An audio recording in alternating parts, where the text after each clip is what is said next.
Hello and welcome to Carefree Blues, a podcast and supplement to my weekly column as part of the Soccer Yanks podcast network. I'm your co-host Kyle, and as always, I'm joined by my co-host Amadi. Amadi, go ahead and say hello to everyone. What's going on, everyone? Good to be here. Exciting week. Got a lot of good topics to discuss. Absolutely. Episode number 4. I'm pretty excited, Amadi. How about yourself? I'm pumped, man. I'm happy we made it this far. I've gotten a lot of good feedback from both friends I've showed it to and Chelsea fans on Twitter, and it's been really good. I'm really enjoying it. Yeah, absolutely. So I guess first we'll go ahead and we'll start with the Crystal Palace game on Saturday. Let's just go over the lineup briefly here. Nothing really too huge, but Courtois in net, Ivanovic, Cahill, Terrius, Piliqueta in the back, Matic, Fabregas, Willian, Oscar, Hazard across the attacking mid, and Remy up top. And I guess really the only extremely notable things was Dominic Solanke making the bench, and yes, Costa wasn't in the squad. Fantasy Premier League managers everywhere. Do you have any thoughts on lineup or who was in the squad or anything like that? No, I was pleased to see Courtois definitely re-cemented his position after his questionable injury, and I also was happy to see that Remy got the start. I know Costa's injured, and even if he wasn't completely unable to play, I'm happy that they didn't take any chances and they're treating it seriously. I mean, this might be the best time for him to rest, whether or not he's as injured as everyone might say he is, or as not injured as many people suggest. So it really is. It's a good thing to see Remy out there, but I was hoping to see him anyway, so I guess it kind of lined up. Well, I don't want Costa injured, obviously, but I'll take it.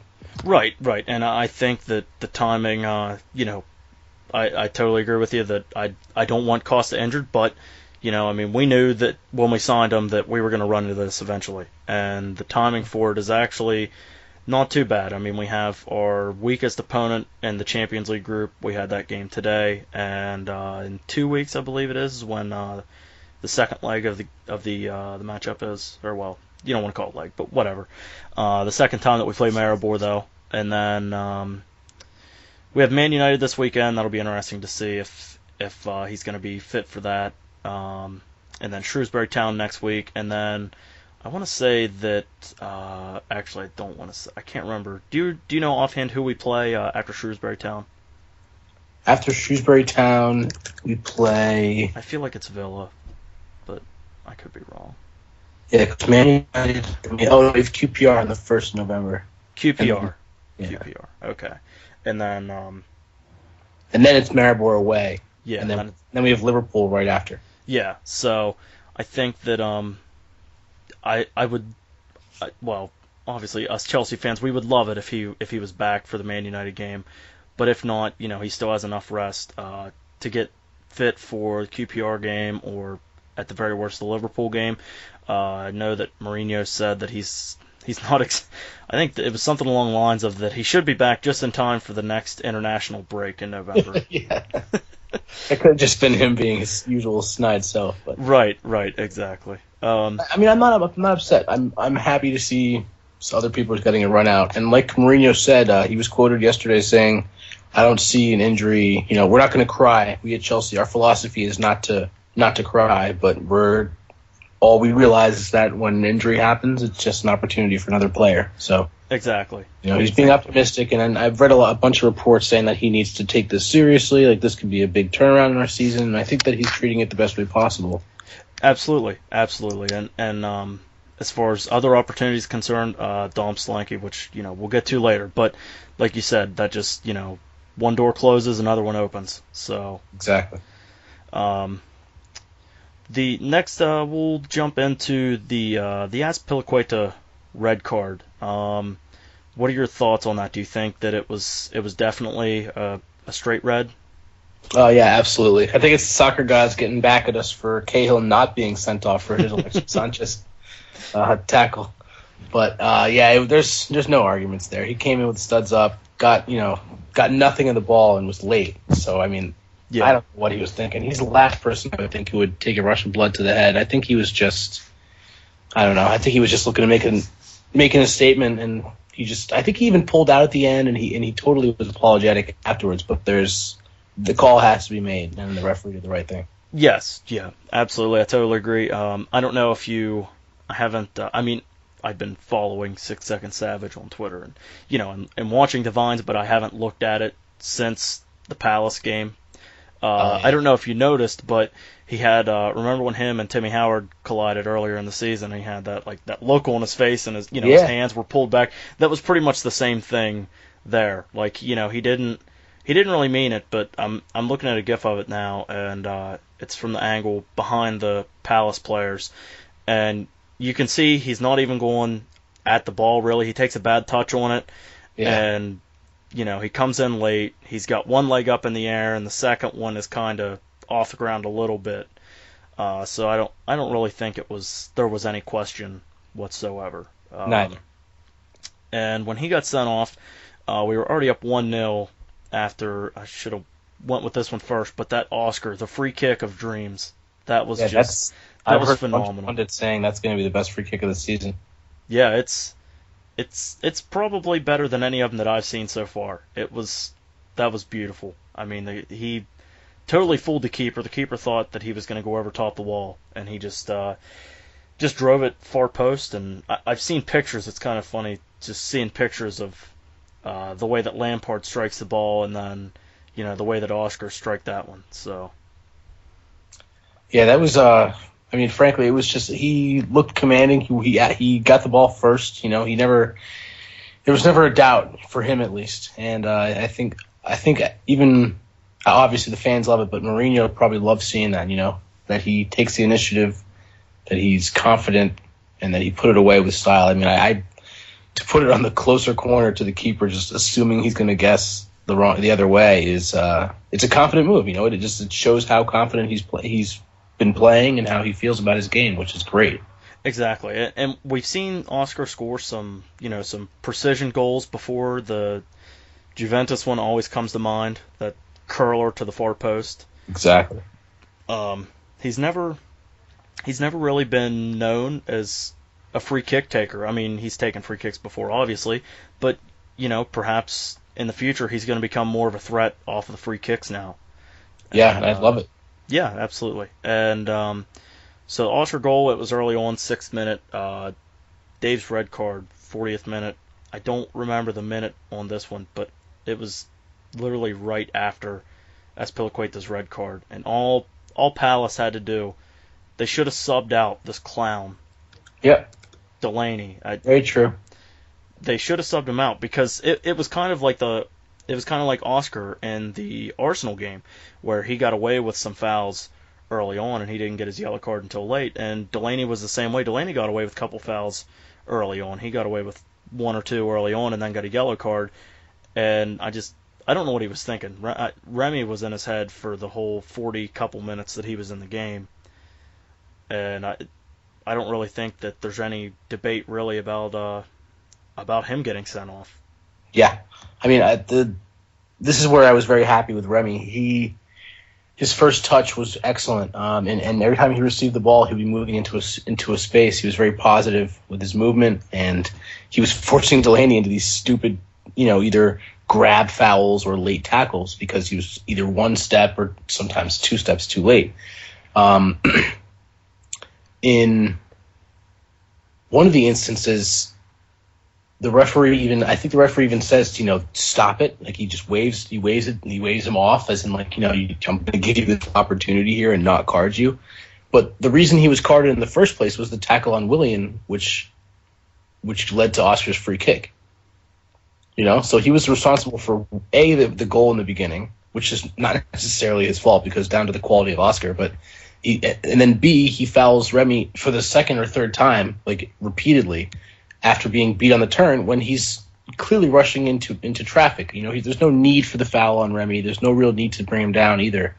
I think it's just one of those stupid mistakes where as a manager, you're probably thinking, what are you doing? And now we were up a man, and now going into halftime, we're now both on 10 men, which obviously suited Chelsea. Exactly. And was it the first yellow card that I feel that maybe he wouldn't have got the yellow card until he opened his mouth, and you could see he was telling the ref, "Don't talk to me. Don't talk to me. Don't talk to me." Exactly. That's foolish. I don't know why anyone would even pardon for insubordination, not for the foul. I don't think. I think you're right. Yeah, I don't really think that there was a ton. It was a foul, but I don't really think that it was necessarily worth a yellow card. But I think, when he was treating the ref like that, he kind of had enough and was like, all right, maybe if I give this guy a warning, or if I give him a yellow card, perhaps his attitude's going to change. No, and you're right, because despite the fact that a couple, if not 4 or 5 Chelsea players crowded around the ref demanding for the yellow card, which I really don't like seeing, they were in the right. It was a cynical foul. He was already been on a yellow, and there was no attempt to play the ball. In the ref's mind, I'm sure he probably thought, damn, I have to do this. But you could see on his face when the Crystal Palace players come and confront him. He's like, I had no choice. Like, what do you want me to do? It's just a stupid position to be put in. But at the same time, so was Azpilicueta's straight red. So exactly, things happen. Yep, and it's just one of those things, like you said, that about it. He cost their team the game pretty much. Delaney did, because Palace is already a tough place to go play. I mean, I don't want to say I'm not really worried about going and playing away anywhere else aside from the top clubs this season, but Palace is one of my least favorite places to see Chelsea go and play, just because of the atmosphere. It's really loud. The fans are into it the entire game, and it seemed like after Azpilicueta's red card that Palace was going to get back into it, and Delaney he pretty much killed any chance that Palace had to get back in it. Yeah, he threw that away for them, and it wasn't. I agree with you on the fact that Palace is really just an awful place to play away, and also that they looked pretty threatening. Campbell had the better of Cahill on numerous occasions, and that was one of those games where I love Gary Cahill, but sometimes he doesn't immediately confront the ball in his situation, and what he does is he allows space while at the same time preventing other defenders from taking up the position that he may be better off in. And it's just frustrating because in a lot of games, against opponents where you should respect their strikers, Campbell's he's a good striker. You have to give him credit. I understand that Cahill might want to back off on the first instance and allow everybody to get behind the ball, but you have to challenge the ball. Otherwise, you're giving them a free opening essentially. And what happened in one of the early chances they had, Cahill didn't come challenge Campbell early enough, and he managed to touch it by him, and Cahill got an early foul. Then on the next play, because Cahill realized he had gotten an early foul, he tried to shepherd him, and instead of going to the outside, Campbell turned him before he could do so. And it was just, I could see, I guess, what Cahill was trying to do and how he was trying to measure him up. And no disrespect to Campbell, but I think Cahill needs to be doing a better job on him like that. I agree. And I tweeted it after like the 15th minute that, Cahill was starting to get exposed a little bit. And I think that just overall, I don't think he had a very good game. I don't definitely say that. Yeah, and I mean, I don't know if it has anything to do with just the number of minutes that he's played this season. I want to say that up until the game against Maribor today, he's played the full 90 minutes of every game this season, plus, I don't know about England's first international break, but he played 90 minutes in each of their 2 games in the second international break also. Yep. Mm-hmm. So I don't know if it's just a case of him getting tired. I mean, that'll remain to be seen. We'll see how it is on Sunday against Man U. We'll certainly need him to be back in form for that game. Yeah, I'm sure he'll be fully fit by then, not having played a minute in the Champions League game. Yeah. If it's a matter of fitness, he'll definitely be he'll be fine. I think that it's just more of an isolated incident necessarily. I mean, like you said, Campbell's a very talented striker that I think that you need to respect, and I think that he can't make the same decisions against strikers like Campbell. And it very well could be that he's overworked. He's made too many minutes. Maybe that's totally possible because he just looked a step slow. Right, absolutely. So I can't remember if it was back Was it the Burnley game when Shirley scored that goal assisted by Fabregas? That was, yeah, I think that was Burnley. It was Burnley. Yep. I think that I want to say that was the first goal that we scored this season, or I can't remember. No, Diego Costa scored the first goal. Yeah, he scored out after the season. rebound. But yeah, that was that was the first game. Okay, so first off, I can't remember the last time Chelsea scored a goal like that, like the one that Shirley scored against Burnley, and then that Fabregas goal, the second one against Palace, that was phenomenal. I'm so happy you thought the same thing. It wasn't just the passing; it was the movement off the ball, and the players on the opposing team just stood and watched because it was that. I guess it was that attractive of football, if you want to use that word. I think they were just mesmerized. The ball movement was quick, it was purposeful. Fabregas and Hazard have this understanding, and he even said it. One of the lines on 6 Second Savage is him having a post-match interview, and he's telling the reporter, I like to play a certain way. Aiden likes to play the same way, as does Oscar, and the three of us are just now starting to find, our coordination and understanding. So if that's just now happening, I think that other clubs need to be worried because the three of them, and no disrespect to Willian, but the three of them especially have this just understanding. They have this ability to interchange without having to, in motion. They just get it, and I think that's so huge. Yeah, absolutely. And I'm watching the GIF on a loop now, and let's see here. Okay, so in 5 seconds, there were 7 passes made in about a 10-yard area. And so Fabregas like you said, everything was happening so fast that the Palace guys didn't even have time to react to where Fabregas was going. He literally he ran by 2 Palace defenders, and they stood there and watched him run right by. I think this is one of those things where youth players and everybody who's watching at home should definitely watch this and remember that this is exactly what you don't do. What the Palace players are doing, standing watching the ball instead of turning with the player and assessing the movement of the player who's actually making the run. This is exactly what you don't want to do. These are pro players getting mesmerized by passing of the highest caliber, but at the same time, that's just woeful defending. And yeah. You got to give credit to Fabregas and Hazard and Oscar, but still, if you watch the GIF, I'm watching it over and over, and it just gets more and more embarrassing. Like no one turns with them. It's so reminiscent of Burnley. Yeah. Like you can pick anyone, any Palace defender in that area, and literally all of them are watching the ball. They just watch it get knocked around the whole time. Like there's not even really a ton of movement between the Palace defenders. They just stand there and just kind of watch it. Like it's. Like you said, I think one of these days it's going to end up on an instructional video of how not to defend. How not to. Yeah, because that's just like you said. It's professional players that are just, standing there, and yeah, it's exciting stuff to see that that a team that.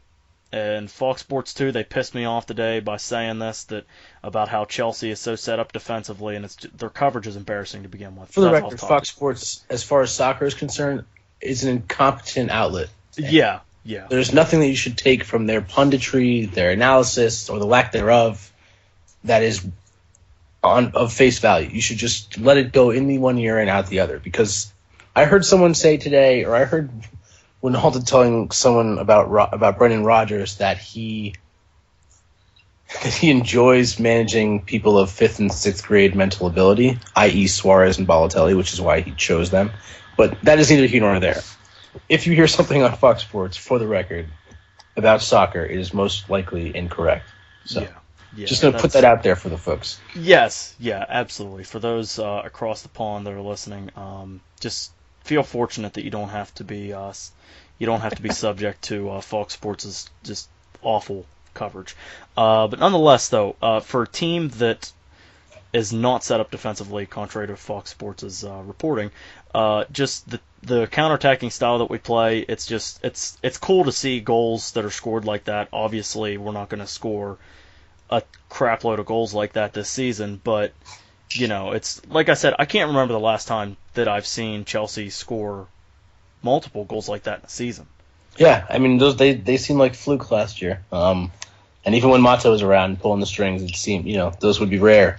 But the kind of game we've played these days, especially against teams like Crystal Palace, who require breaking down, who play a compact back nine sometimes, this kind of one-touch and intuitive pass is necessary. We saw it against teams like the Burnley game wasn't necessarily as challenging to break down their back rows.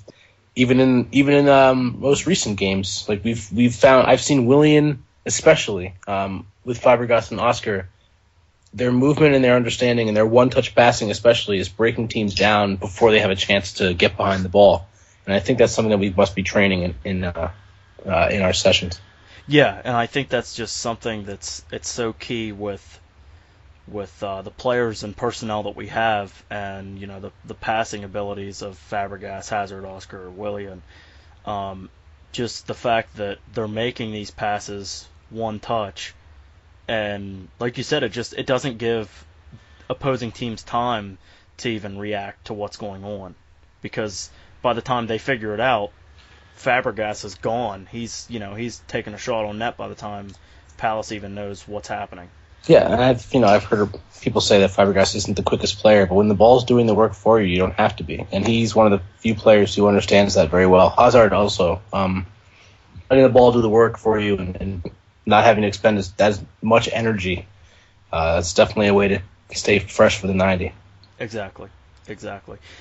So to round up the Palace game, do you have any additional thoughts from the Palace game? Yeah, just a couple things.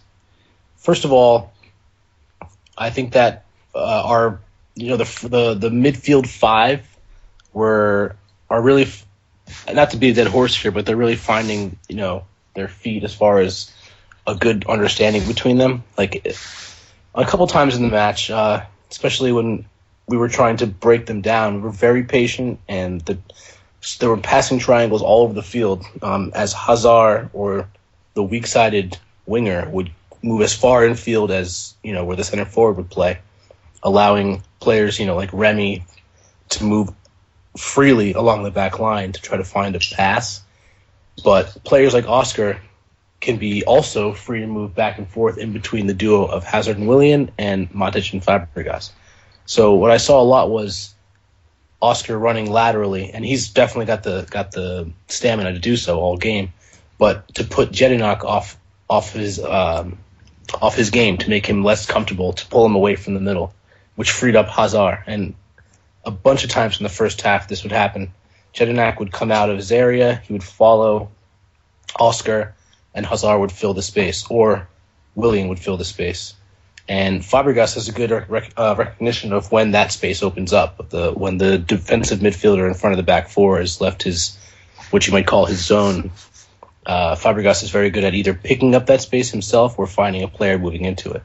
And the second thing I wanted to say was with our passing, we had, I think, a 91 or 92% pass accuracy in the second half, and we had 80% of the possession in the second half, which meant we did a lot of touches on the ball from a lot of players. And I think that not that Crystal Palace were, perturbed and shut down, but that's demoralizing for a team, and for them to come back and score a goal like that is a little bit demoralizing for us. For them to get a late goal, we should be putting a clamp on games like that. And it would have been really nice to keep a clean sheet. So yeah, yep. And I have three things that they all sort of piggyback off of what you said. According to WhoScored.com, we had 767 passes in the match, which is the most ever passes as an away side in Premier League history. So I thought that was kind of interesting, and it was over twice as many passes as Crystal Palace. And I think the second thing, I think it's interesting to see how many different. I mean, I don't necessarily like to talk about formations, even though I seem to talk about them a lot. But I think it's interesting because basically, once the players go out there, they're going to do what they do. But I think it's interesting to see the types of shapes that we take up and different formations that we can play where, there were times, not just in the Palace game, but I really noticed it in the Palace game when we were just kind of knocking the ball around in the second half, just how many different types of formations we can get into. Like, our base formation is pretty much a 4-2-3-1, and a lot, and not the majority of the time, but it seems like a lot of times that'll sort of transfer into a 4-3-3 with sort of Matic being the deep lying midfielder, and then Fabregas and Oscar just kind of roaming around the center of the pitch, and then Willian or Sherlock on the right and Hazard on the left. And even the Palace game, this was apparent that even at times we were sort of playing like a 5-2-3 where Oscar and Fabregas just were pretty much doing box to box. Matic was staying back pretty far, and Matic at times he looked like a defender. Yeah. So it's just kind of interesting just to see the types of formations and the flow of play and whatnot. That could have perhaps just been because we were just looking for just simple passes that Matic was just dropping back so far that he was lined up as a center back, but just food for thought. No, I think you're absolutely correct, and especially just to add that last part, it's something we do against teams who are trying to play a defensive shell and try to keep a lot of men behind the ball. I think Jose has instructed them to play as the wingers to play in closer to the forward, so that's like more the leading three are playing a far more narrow game, and Oscar and Fabregas are sitting in above Matic. And I think you're definitely right about that. We did it against Crystal Palace, and I think we also did it in what match? One sec. I have it writing here. And if anybody wants to check it out, there's a couple of really good articles on Chelsea Index about A, the review of the match, and B, Chelsea's hybrid midfields and how they morph back and forth between 4-2-3-1 and 4-3-3. Yeah, the match we had against Crystal Palace and then again against Villa, that's the one that really brought it back to mind. Like, Villa were trying to play a really compact and high line, and we were unable to get the balls through to our wingers, so we brought them in field, and that really exposed them. Yes, and the last thing slipped my mind, but now I remembered it. The last thing is I hope that we can fix this. It seems to be sort of a problem that's kind of ran over from last season a little bit, but we kind of try to kill off games a little too early. It was just Courtois just can't seem to catch a break. He just can't the clean sheets that he should have. It just, I don't know, just some defensive breakdowns. It's just against Palace, it's nothing major. I mean, the game was won well before that, but it's just something that I don't want to see it come back and bite us in the ass down the road. It's away games, man. I don't get it. Our away games this season, we've conceded in every game except for the one in every one. Every away Premier League match we've conceded. Is this is Sunday's game at Old Trafford or is it at home? It's at Old Trafford. Okay, that's what I thought. So that's something I think people need to keep an eye on then, going into the game. Definitely. Moving on to today's game against Maribor. I guess we'll go ahead and just we'll start off with the lineup.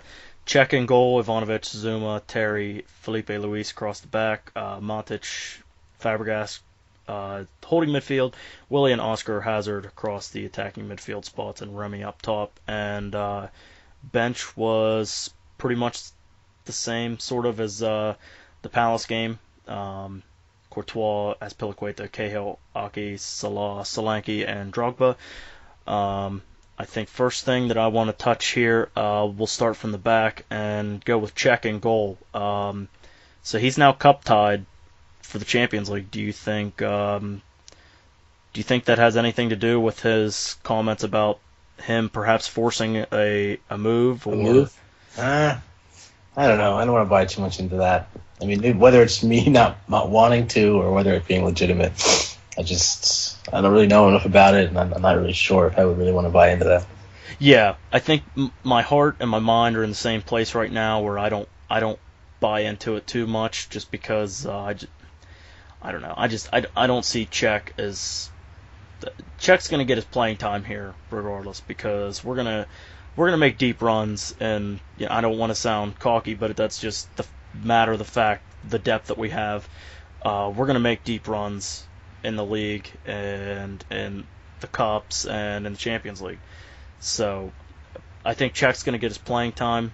Perhaps maybe the fact that he's cup tied, that's gonna decrease his transfer value. So you can think of whatever mind games that people want to think that Mourinho's playing, but I don't really think that there's a ton to read into Czech starting today.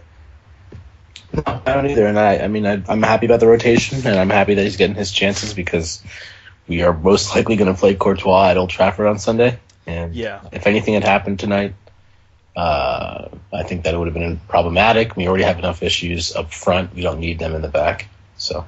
Yeah, yep, and the next one, I don't want to make this so much about Cahill, just because we already talked about it well, I know that I touched base with it, that maybe Cahill needed rest finally, so he put in Zuma. Do you have any thoughts on that?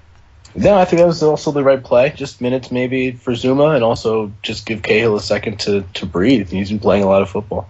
Yeah, and I think that if Zuma was going to play today, regardless of the result on Saturday, or regardless of how Terry and Cahill played Saturday, if Zuma was going to play today, I think it was the right pairing of putting Terry out there with Zuma, just because of Terry's leadership role in the field, and he's very vocal out there, and he's able to sort of keep Zuma in check and make sure that Zuma's not drifting out of position or anything like that. Mm-hmm. I think also it was interesting that Azpilicueta didn't play today, just because, granted, we have plenty of time to rest the players until Sunday, but I don't know. I just thought it was interesting because Azpilicueta do you know if the Shrewsbury Town game counts against his 3-game suspension?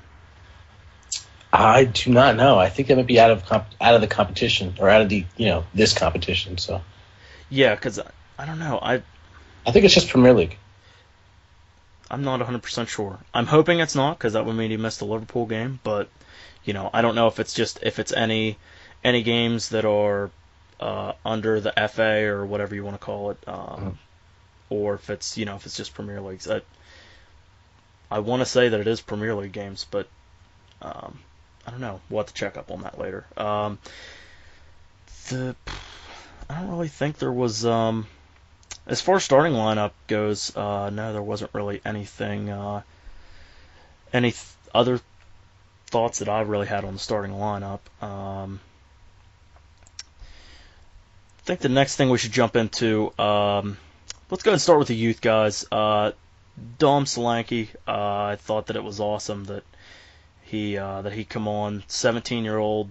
Chelsea's been his boyhood club, and I read this somewhere. I don't remember what. I don't remember if it was on Reddit or Twitter or what, but someone commented about how awesome it is that that Solanke's he's not just living out his dream, because he's been a Chelsea fan his entire life, but he's sort of living out our dreams as Chelsea fans, as wanting to, at least the ones that have played soccer growing up and whatnot, that they follow Chelsea, their dream is to play for Chelsea, and Solanke's dream is finally coming true. I just thought that was just kind of cool that he got a run out, because I feel that he should have gotten a run out had we not conceded against Palace. So I think it was cool to just see that he sort of got a little bit of redemption there today.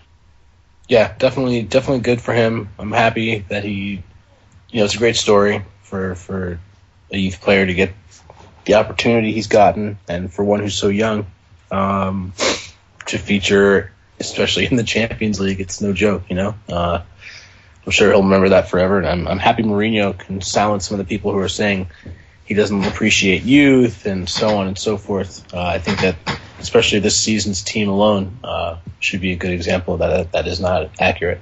And I'm glad you mentioned that, because that's exactly where I was going next, was that even back to the days when Guardiola managed at Barcelona and when Mourinho was at Real Madrid, and people said back then that that Pep, he played his youth players and he gave them a chance, and look what happened to them. And Mourinho, like you said, Mourinho's been getting criticism almost his entire career for not letting youth players play. Yeah. And it's good to see. And I'm gonna go ahead and let you take the center stage here and talk about your boy. Nathan, you're out there, Nathan. If you're listening, man, a serious man crush on you. I think we just talk sometime. You can even tweet at me at Amadoit whenever you feel like it. No, but really, he came in today and did exactly what I wanted him to do. He was confident on the ball. He provided an assist, a very nice assist to one of our better players, obviously, who did the dirty work. But he was in the trenches with Matic, and I was loving it. It was a good look, and it was exactly what we were talking about. I think on episode 2. Where he knows his role. He's one of those players, and especially Mourinho loves these kind of guys. He knows exactly what is expected of him, and he does it to a T. Sometimes he'll go forward and provide those offensive pushes, but against a team like Maribor, he can do so.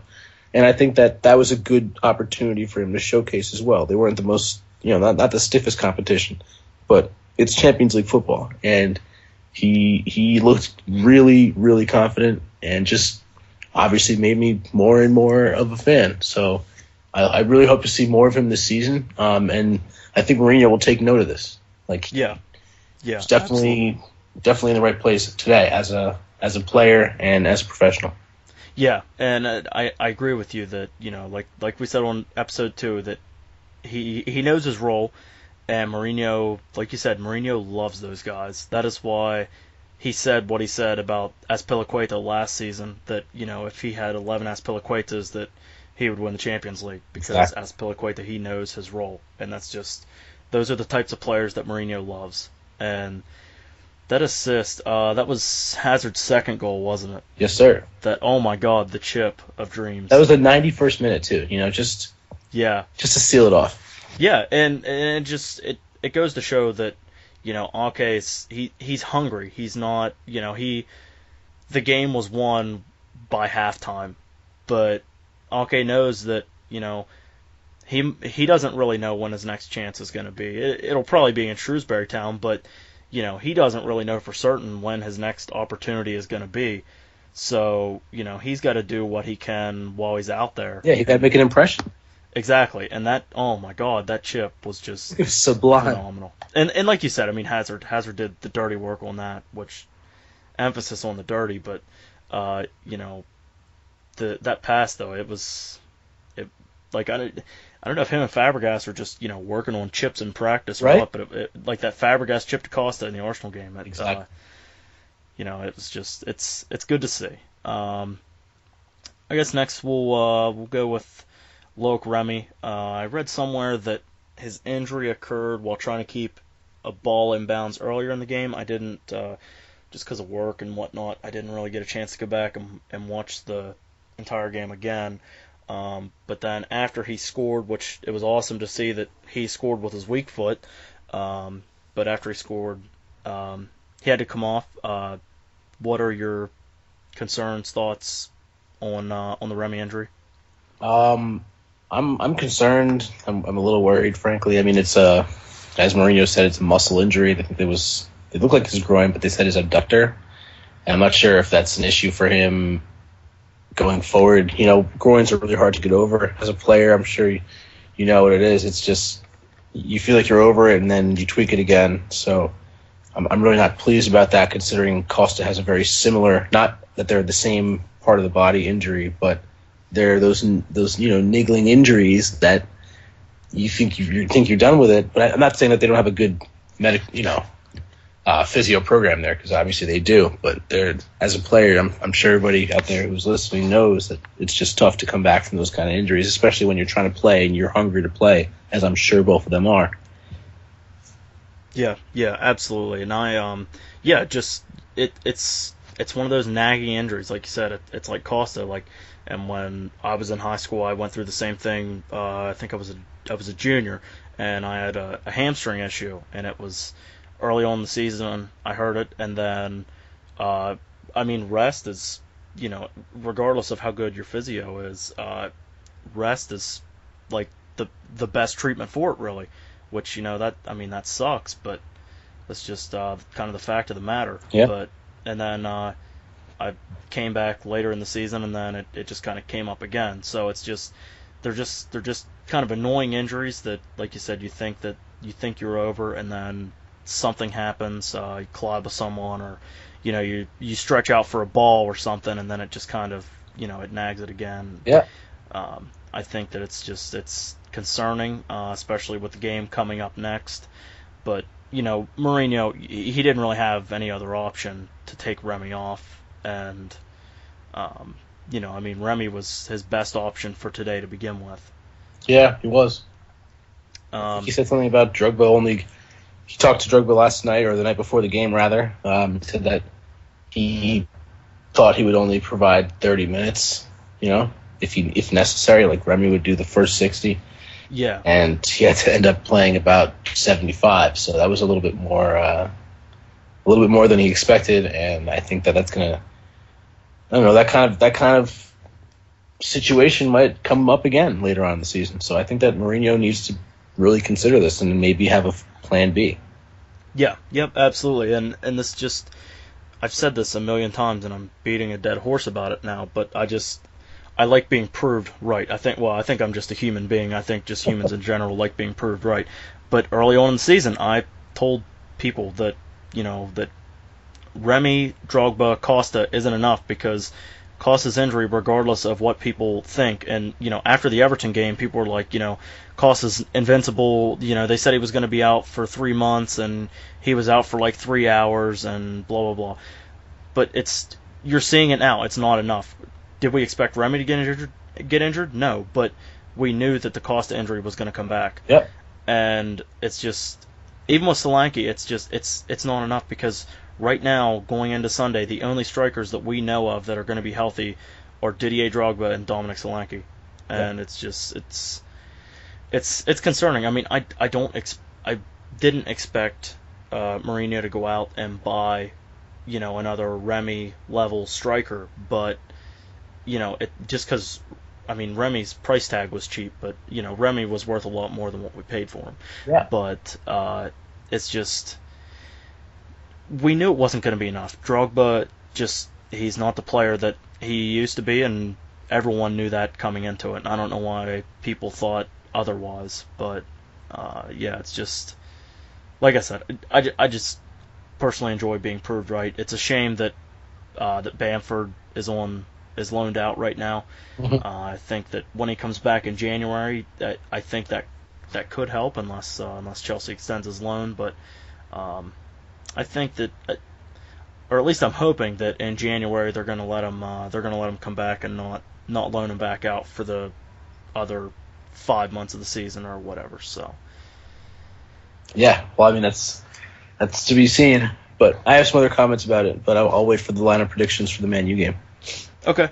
Next, we'll go to Felipe Luis. He was amazing today. It's coming out party. Yeah, absolutely. And I know this wasn't the competition that people wished that this wasn't the team that people wished that they would see Luis play like that against. But like we said in episode 2, Maribor really isn't a pushover, because they drew Schalke and they drew Sporting both 1-1. They played them tough in both games. So we knew going into this we couldn't just go out there and just expect that we were going to win. But Luis was he was phenomenal. Him and Hazard, the way they linked up on the left side was it was fantastic. His pass on what should have been Hazard's goal. Yeah. I guess it would have been his second goal at the time. Yeah. But would have had a trick if they didn't call that as an own goal. Yeah, but the own goal, the run he made, and the pass was it was incredible. And overall, full game, he was fantastic, offensively and defensively. I agree. Completely, just absolutely knew his role and played it well, and also was very as we saw for Atletico, he was very attacking minded, but got back and made some key tackles. So he definitely impressed me today. He was on his game. Granted, it was a weaker opposition, but at the same time, it wasn't like he, took it down a notch. He was there, made a statement, and definitely provided some quality play in the final third. Exactly. And next up, Eden Hazard. He was, again, like Luis, he was just he was phenomenal. I tweeted out sometime, I think it was in the first half after we were up 2-0, that he was going to use the rest of the game to create a highlight tape, and he did. It was just he was fantastic. Yeah, I've seen him in the mood a couple times this season. This is definitely one of them. Arsenal was the other, and I think that, as Mourinho said, he has the ability to change games, and when he's in the game, he's affected literally every single game. Once again, shameless plug, you can go over to Chelsea Index and check out an article about Hazard and how he has been literally effective in every Chelsea game, and how he's influenced, whether or not he's had the assist, he's influenced goals, he's influenced fantastic movement off the ball. And I think that people really need to recognize how good of a player he is. And I'm not trying to say that he's one of the top 3 or 5, because I really don't like doing those kind of comparisons. But I think that in his own right and in the Premier League, he is one of the finest at what he does. So it definitely showed tonight against weaker opposition, but he is definitely up there in the world's best. Yeah, I think, and I kind of had the question here of where you would rank him, and I honestly don't. I don't really necessarily have a number where I could rank him, but yeah, exactly. I mean, it's if you want to just talk about left wing, currently I'd put him at number 2 behind Ronaldo, but I'm kind of like you, where I don't necessarily like to I don't like to debate, is Messi better than Ronaldo or anything like that, because it's kind of whatever. People just need to get over that and just feel fortunate that we get to watch 2 of the best players ever play at the same time. Exactly. But yeah, Hazard is, like you said, he's one of the best at what he does, and he knows his ability. He knows that he can take over games. And when he needs to take over games, he does. And it's like he can just flip the switch. Like you kind of fall asleep on him because he's not, he's not running past every player on the pitch. And then, next thing you know, he's 10 yards behind their back line. Yeah. So to round up Maribor, do you have any additional thoughts? Not really. Just that Well, I mean, I guess I have a couple things I'd like to talk about. It's just thinking about the third goal, and also the final goal. We scored 2 goals on the counter today, and whether or not it's whether or not it's one of our biggest philosophies, we are a very effective counterattacking team, and luckily Maribor wasn't looking to sit back. They definitely played expansive attacking football when they could. They weren't a park of the bus type of team, if you want to use that terminology. So that definitely, benefited us because it made the game far more open. And for the goals that Hazard scored from Ake's assist and the goal that Terry scored from Fabregas's assist, and arguably Remy's, which came off of a quick counter that Terry assisted, they were all, classic Chelsea counterattacking goals. A couple passes, players get wide, and then there's an immediate either play towards the box or someone gets a shot off. And I think we were very effective at that. Obviously, weaker opposition, you can say what we want, but I like to see that we're definitely imposing our style of play. Yeah, it's good to see that we're scoring goals the way that our team is set up to play. We're not resorting to just, like this team, Maribor. I mean, I don't want to sound cocky, but we ran over them today. There's the scoreline indicates that. It's but it's good to see that we weren't that we played our style and beat them very handily. Mm-hmm. Especially knowing that they tied Schalke and they tied Sporting. Exactly. But we should have beaten Schalke as well. So. Right. But going into the home leg, I don't really want to say concerned just because we were playing at home, but it, it this result today, it makes me a little bit less stressed about traveling to Maribor and playing there. True. So it's but then who knows? Maybe Maribor they're going to come out motivated and want to play. So who knows? So we'll just to finish up here, we will go to the Manchester United game, and I'm interested to hear your lineup thoughts. Just anything regarding the game. We'll do score predictions last, but just any thoughts you have on that. I think the lineup will be the same as we've seen. What I think Jose finds to be his dominant Premier League lineup, which is Ivanovic on right back, Courtois on goal, obviously. Sorry. Ivanovic right back. Cahill will be back in the side. I think he just got out of this game for a little bit of rest time. Terry and Felipe will be in because Azpilicueta will be serving part of his red card ban. And then we'll have Matic and Fab as usual. Oscar in front of them. Willian on the right. Hazard on the left. And I think that this is just my prediction. I think we'll be seeing Schürrle as the forward. Thank you, because that is who I'm hoping is going to be the striker for the game. I can't remember. There was some stream out there. I didn't watch the game on a stream. Obviously, I had it on Fox Sports too. But there was some stream I read there that was out there that I was reading that people that whatever announcers were on the stream were saying about Fabregas's role as a false nine and all this other garbage. And that's just play a false nine. Yeah, that's not going to happen. He's going to get Barcelona PTSD, and it's not going to happen. Jose's not. He would have experimented with it before now. Yeah. And especially Man United, he's not. It's not. That's not the game that he's going to do that in. So yeah, I'm hoping that Schürrle is the one that starts up top. I know that that Mourinho said in the past that Schürrle is. That he's useful as a striker, and we saw that during Germany's World Cup run. So I think it'll be interesting. It could perhaps add a different element to this team too if Schürrle can prove that he can be a striker in the Premier League. It gives us the security blanket gets a little bigger. Yeah, definitely.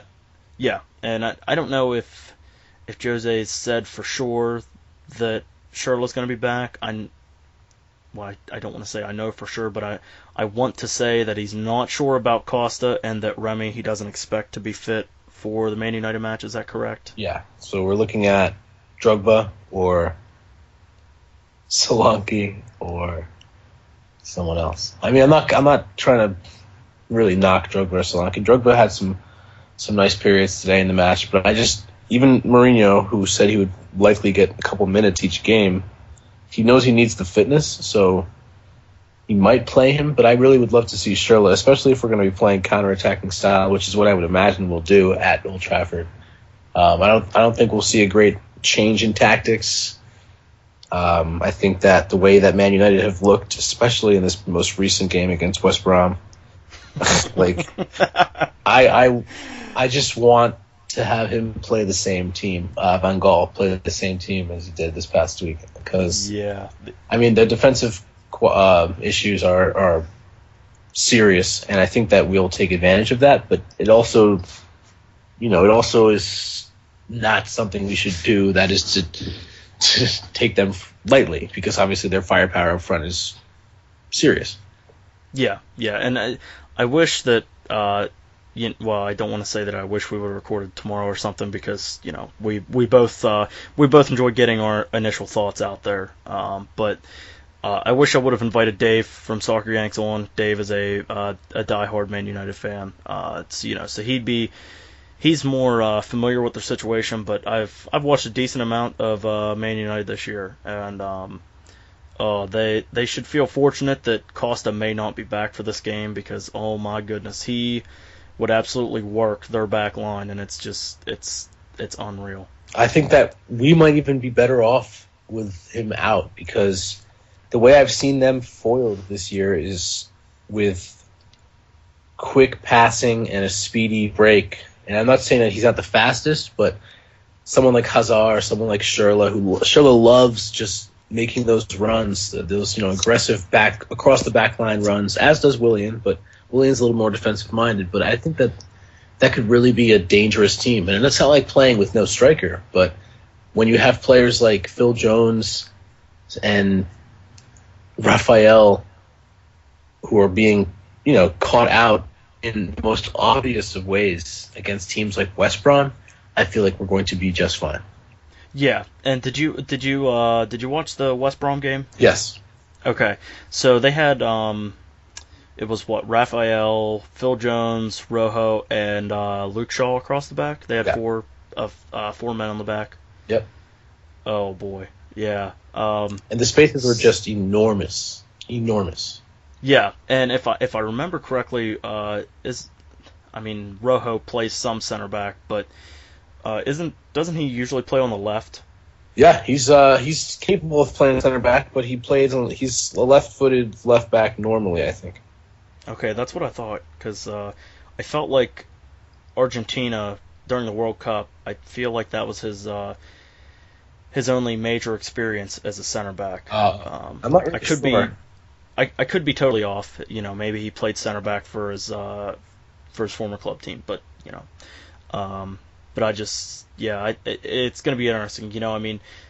They'll be without Wayne Rooney, so they should have Van Persie and Falcao up top, and then I'd imagine that since they're without Rooney, they'll have Mata at the center attacking mid spot, and then I guess Di Maria on the left and Herrera on the right, and Blind as a security blanket in front of the back line, which that is also another thing that I think that we're going to see that like the Arsenal game, Daley Blind, he's a nice player, but I don't really know if he's enough of a security blanket on his own to defend that back line. So I don't know, maybe United will roll out like a 4-2-2 and put like Herrera and Blind in front of the back four. Well, I have something to say about that. I think that Di Maria's capabilities are strictly going forward. That being said, I'm not saying he's not very, very talented going forward, because for the record, I have on my fantasy team, he's gotten me a lot of points because he either has an assist or a goal in all of their games. Yeah. But that being said, he came off due to injury and had an ice pack on his thigh at the end of the game, and he's going to have a scan. I think that'll be tomorrow. Herrera was also removed at halftime, and he said he suffered a cracked rib and he was playing in a corset, but they're not sure if he'll be ready for the match either. So that's just two other worries that they have in a midfield where, without Blind sitting back and holding that position, they get exposed. The goal that Saidu Berahino scored against them was, the result of Di Maria not playing defense. And anybody who wants to, discount that, watch the goal and watch Di Maria. He just walks from the right side of the field to the left. Daley Blind even says to him, watch that space. And instead, he walks to the other side of the field. Brunt takes that space. Saido Berahino and he do quick passes, and the space opens because Jones has to come and protect. And this is exactly what's going to happen. Hazard is going to come into the midfield. Fabregas, Oscar, and he are going to exchange passes. The play is going to shrink. The field will get a lot more narrow, and then we're going to have someone on the break. And this is the type of, exactly the kind of game we've been playing recently. So this really is kind of playing into our hands. I don't think that having a 4-4-2 diamond will work. I think they might have to play a more expansive game, like you said, with the 4-2-2-2. Yeah, I think that it's. I totally forgot about that. Actually, I remember. At that point in the second half, I was kind of working on some other stuff, but I still had the game on and was listening to it. But yeah, I forgot. Herrera came off at halftime for Fellaini, correct? Yeah. And then I remember them mentioning that Di Maria he had an ice pack on his groin. So just a quick Google search did say about Di Maria that they're Manchester United are in a sweat over fitness of record signing, as he is in danger of missing the Chelsea clash. But two of those links in there, though. I've read a couple of them. Yeah, I mean, two of them are by the Daily Mail, and I don't take anything too seriously that's written by the Daily Mail. ESPN said he's going in for scans. I'll trust them. Yeah, those. Yeah, I mean, there is just it's kind of like the Remy thing. I mean, just the fact that it's a groin injury that could, it's something that over the next couple of days it could pop up and it could be troublesome for him. Yeah. And Fellaini just that's laughable. So before we get into scores, do you just have any other thoughts going into this game or anything? Not really. Just that I hope we come out and play the way we are used to playing. Although I do know that on the road at teams that Jose respects, and that's the word he used in his press conference, he likes to play a little bit more of a conservative game. So if that happens, I'd be fine with it, just so we can weather the storm, because I'm sure they're going to throw the kitchen sink at us in the first 30. But after that, I think we'll be able to impose our game, and I think we'll come out with a good win. Yeah, and there was something I read. It was after the Arsenal game. Who was it? I think it was Chelsea Stats. I think they're at Chelsea Stats on Twitter that they posted it. Yeah, at Chelsea Stats. They posted this article after the Arsenal game about Mourinho's record against the big clubs under the reign at Chelsea. And it was, I don't want to go back and search for the article, but it was something like he's lost 3 games in all the years that he's managed Chelsea against City, United, Arsenal, Liverpool, and I think Everton and Tottenham were thrown in there too. I can't remember. Yeah, Sky Sports has a couple of those. They threw one up before the beginning of the season, and it's like, there's obviously the one him against Wenger, but it's him against the big teams, and he has a fantastic record against top 4 and top 6 teams, and that's what those are the games that he really prepares for, and not that he doesn't prepare for the other ones, but you can tell he takes a lot of pride in winning those games and beating those teams, because it shows that he actually does have his tactics soundly. And it's really just a mark of his abilities. He's tactically very sound, and he knows how to beat teams, teams who are supposed to be beating a lot of other teams in the league. So that's something to be said. Yeah, absolutely. And I'm about to pull this article up now just so I can confirm. The number is he's played 32 and lost only 3 against City, United, Liverpool, and Arsenal. Let's see. Yes. It's just those, not Everton and Tottenham. He is 21, 11, and 3 in his 35 matches against Liverpool, United, and City. And the 3 losses, the last one was to Liverpool in 2007. Before that, United in 2005, and City back in 2004. So, it's just it's kind of like his record at home with Chelsea, where last season was the first home game he lost at Stamford Bridge. But it's kind of like these games against the Crystal Palaces, and we haven't played West Ham, but just that's the next team I thought of. The West Hams and clubs that aren't competing in the top 6 or 7 every year. Those are sort of like Mourinho doing his homework, and then the tests are when he plays United, City, Liverpool, Arsenal, Tottenham, Everton even. That's when he sort of really sees, he gauges how good his team really is, and how talented they are, and how well they fit into his system and everything. Yeah, I think he's a very good assessment of that. So. Yeah, yep, absolutely. So, just to finish up, what's your score prediction for this one? I'm going to say 3-1, maybe 4-1. I'm assuming that is for the good guys. Well, no, I'm just kidding, obviously. I don't know. I think that they have goals in them, Man United, and I think that our defensive record on the road has been not less than stellar, so I'm going to say that they're going to get a goal, if not two, but I think we have the abilities to get 3 or 4, and whether or not Costa starts, whether or not Remy starts, just our style of play will break them down. So, yeah, I think that just regardless of who starts up top, this Chelsea team is just, they're so talented, they can get goals in so many different ways that they're going to find ways to get goals. I'm going to go 2-1. I think that 2-1 Chelsea. I think that Man United, their attack force is too good not to get a goal in this one, and just because of, like we've said just in this podcast, that Chelsea's ability on the road. But Manchester United, they're currently on pace to allow 57 goals this season, and take this however you want to, with a grain of salt, or if you really want to take this into serious consideration. But the most goals allowed by a Premier League winning team was Manchester United. They allowed 45 back in '99 and 2000. So,